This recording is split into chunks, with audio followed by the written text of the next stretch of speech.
Hello, Wausau. This is Mayor Diny, and you're tuning in to another Wausau Works podcast. Today I'm joined by Captain Pauls, our patrol captain. Captain Pauls, could you give us a little rundown on what is the patrol captain responsible for, and what does your day look like? So I am currently the patrol captain at Wausau PD. I oversee our patrol division. So our department is about 100 people, 80 sworn officers. So the majority of our department consists of our patrol division. Patrol division, okay. I've had a chance to sit in on a few of the patrol. Pretty interesting to see, and I've had a chance to do some ride-alongs. How are things out there these days with your crews? Great. We, as you know, have a great city. We definitely have, a lot of calls for service. They might be medical calls, they might be mental health or domestic type issues, but our officers generally tend to stay pretty busy. Our day shift starts at 6 a.m., so they do that patrol briefing with their lieutenant. Lieutenant passes on any information that came in from night shift, any maybe directed patrols, and gets everybody ready for the day. Sure. They do the handoff from the prior patrol. I've done several 6 p.m. I should start doing the 6 a.m. I'm not a big morning guy, but I should take that up. So sitting in with some of those, we just recently had several pass their 18-month probationary period, so now they're full-fledged officers.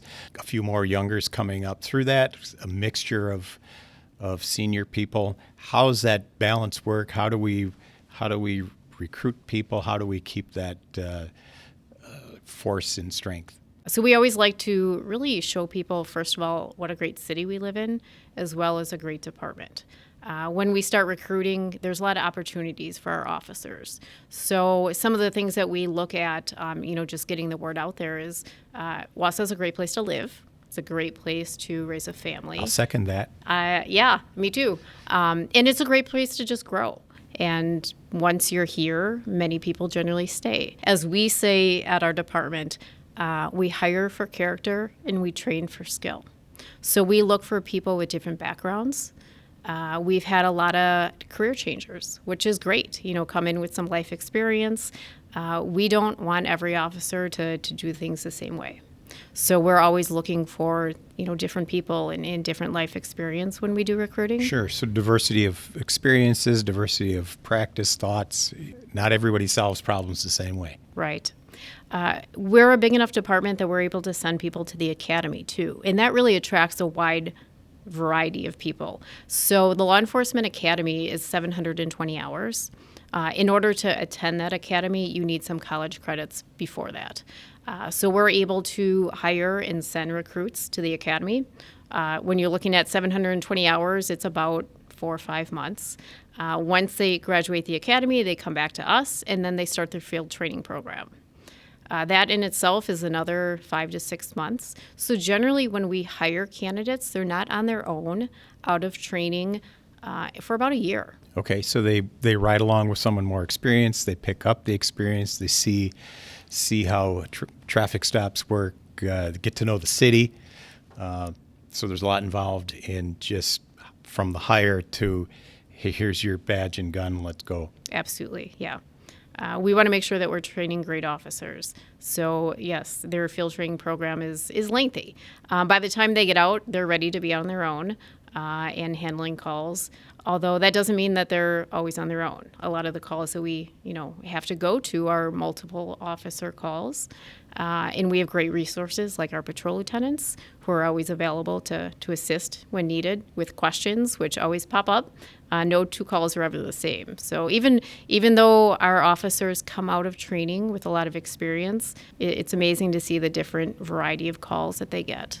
Well, I'm glad you mentioned about Wausau being a good place to live, because it's very common that once somebody visits Wausau, they really like it here. And if they get an opportunity to try it out, visit Wausau, it may be a place you would want to live and work, because you have all of the activities, the outdoor recreation, you have your job, generally low cost of living in the area, close proximity to work. You don't have that 40-minute, 50-minute commute like some of the bigger cities have. How would someone go about making that application? Do we put postings online? Do we put recruitments out?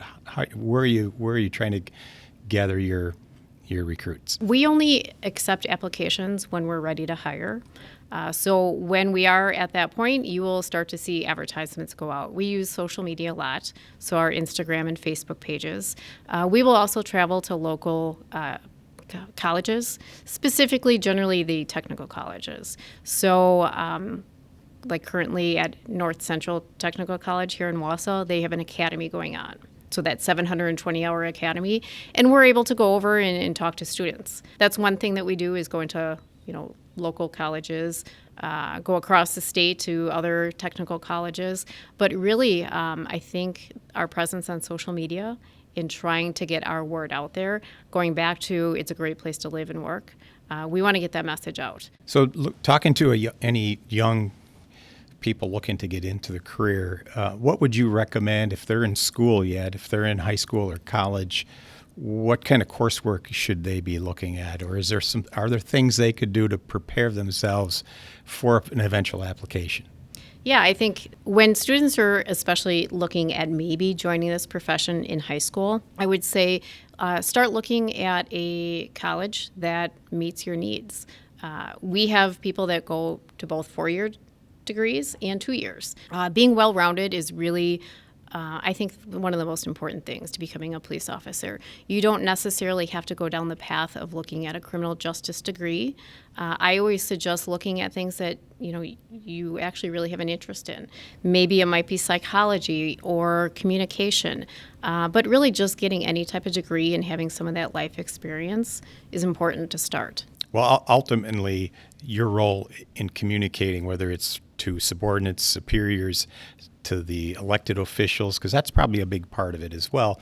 The general public wants to know, are you doing things in their best interest? Are you keeping us safe? And I think the overwhelming answer to that is yes. And you have channels in place to communicate that formally, informally. And so I think communications is a big part of the job. Absolutely. And that's something that we discuss, especially with newer officers, is communication is key. That's probably 80% of what we do is just talking with people. Sure. And I'd never been on a press conference behind the microphone before I became mayor. There's a high probability that if you're in the police force, you're in a position where you've been in front of the camera a number of times just by virtue of your leadership role. The camera's in your face and the microphone's there. Not to scare anyone off from the position, but it is a part of your role. Absolutely. And we even a lot of times ask our officers to do some interviews. Our officers have a great wide range of knowledge. If a news media wants to ask questions about e-bikes, for instance, sure. Who better to talk to it than our officers that are actually out there? Right, so right. Not only in a leadership role like we're in here, but we might ask an officer to do something like that as well. Well, and you do have officers in the community serving in different roles. I see a lot of them at the neighborhood meetings, and they're directly communicating with residents on issues in their neighborhood, potential crimes in their neighborhood, safety tips. And they're there to listen and a lot of times get good information from residents who wouldn't normally pick up the phone, but if they can approach an officer. And you've got to be able to take just about any possible complaint or concern and address it. Or bring it up the chain of command or satisfy the customer or the citizen. Yeah, I'm actually glad you mentioned our neighborhood groups. That's something that we've had many different officers be able to attend those. And they're great because we actually sit down with people in each neighborhood. We are not able to get to every neighborhood or every street all the time. So many times there might be an issue, and it might be a huge issue for those neighbors that are experiencing it, yet we don't know about it. So that is a great way for our officers to get an idea of what's going on. So our neighborhood meetings are great for that. If you haven't been able to attend it, I always recommend our different areas within the city to look online and find where your neighborhood group meetings are. And you can sit down with an officer and talk about those things. It's very informative. And one of the things that when I ran a neighborhood group, that was like the first thing on the agenda. And I would say half the people showed up just for the police information, and several of those that we had at those meetings were younger officers, and now they're in leadership roles in the department. So it's a building block opportunity for them to learn and grow, connect with the community. Absolutely. We make really good connections that way.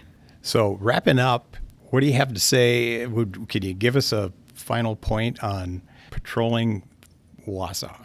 Yeah, so a couple things about Wausau PD specifically. I would say we're a great medium-sized department in what we like to say a big little city. So we have crime, we have great special events, and our officers stay busy.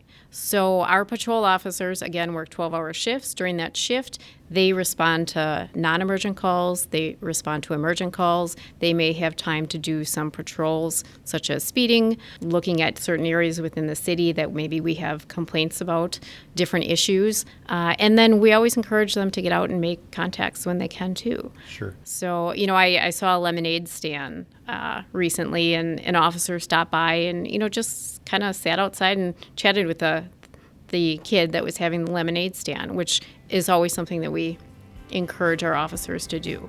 Thank you, Melinda, for joining us today on Wausau Works podcast, and thank you for joining us. Stay tuned for more.